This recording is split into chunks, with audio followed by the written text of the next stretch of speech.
So, congratulations. He's one of the most dedicated fighters in the sport. Outside the ring, he always handles his business. He's not like these other fighters. He stay clean, stay out the way, and you gotta respect Bud Crawford. Did Sean give him the best fight of his career so far? I mean, yeah, tactical wise, I feel like a lot of people sleep on Sean IQ, and I feel like his IQ kind of was up there at a high level with Bud, but Bud just was the better fighter and the smarter fighter too. What do you mean by his IQ? Like his movement? Is it? You gotta realize, like, when a lot of people, Bud just go in there and do what he want. Sean had a different style, and he was not trying to like just let him do what he wants. He was trying to make him earn every punch. Even when he was jumping, like it's hard to time Sean. That Bud had to time him, and he actually timed him perfect after a while. But Shakur, you put in a lot of rounds with Bud.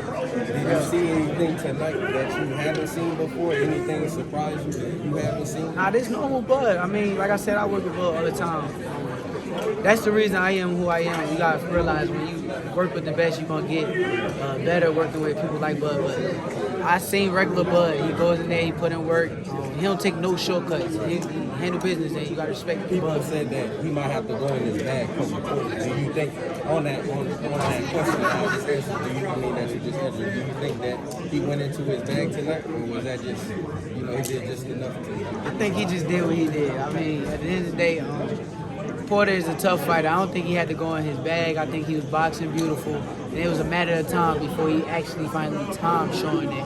When he did it, it happened at the right time. So what's the biggest thing you can say that you've learned from being in the ring with Terrence Crawford? Actually, I always say this too. Like, I feel like I learned more from being outside the ring, watching Bud and seeing him outside the ring and when he inside the ring.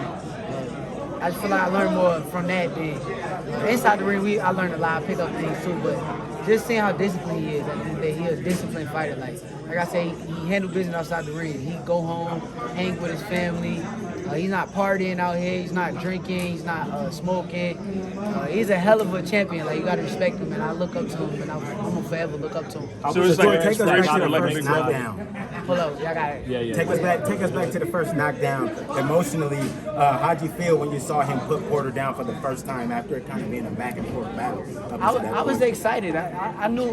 I texted somebody and I told him Bud about to pick it up on him. There's a certain point in fights where Bud step up to another level, and if you ain't got it in you to step it up with him, he's gonna take you out of there. I knew it was about to happen. He just kind of has this mentality where he just rises up. He goes up and up and up, and we've actually started to see that out of you a little bit. Is that one of the things that you've been learning from him inside and out of the gym? Oh yeah, most definitely. You gotta realize, like I said, if I get in there and stand in there with Bud toe to toe or outthink Bud or whatever, I can handle business with anybody at 130. Nobody at 130, 135, 140 could beat me, I feel like. Just because I could work with somebody like Bud Crawford. And you get to finally see what he can really do with actually good fighters now. And like I said, you gotta realize Bud is a bad motherfucker. He helped me get better. We're talking about business at 130. You just mentioned it. A couple of days ago, I interviewed Oscar Valdez outside of the MGM Grand, and frankly, I let him know what you've been saying about, hey, you can't run anymore. It's time to fight. And he laughed at you and said, go ahead and sign it up, line it up. Let's make the fight. What's your response to Oscar Valdez officially? But then y'all go watch interviews because I like to sit home. I watch YouTube. I see all the interviews. I don't be in the at the fights and all that all the time. So I be with my family, but I still be watching. You hear him say that to you, but then you hear Bob go in the interview and say, well, his team didn't say that. His team said we want to fight Navarrete. They don't want to fight Shakur. And what's the realistic? Who you gonna believe?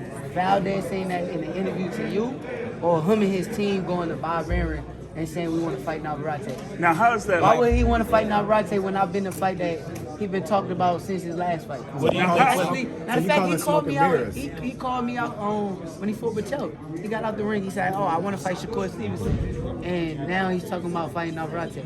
They looking forward to Navarrete. They don't. What do you think of Bob kind of pivoting to the Loma fight? Are you cool with that, or you're not cool with whatever? I heard him say Lomachenko.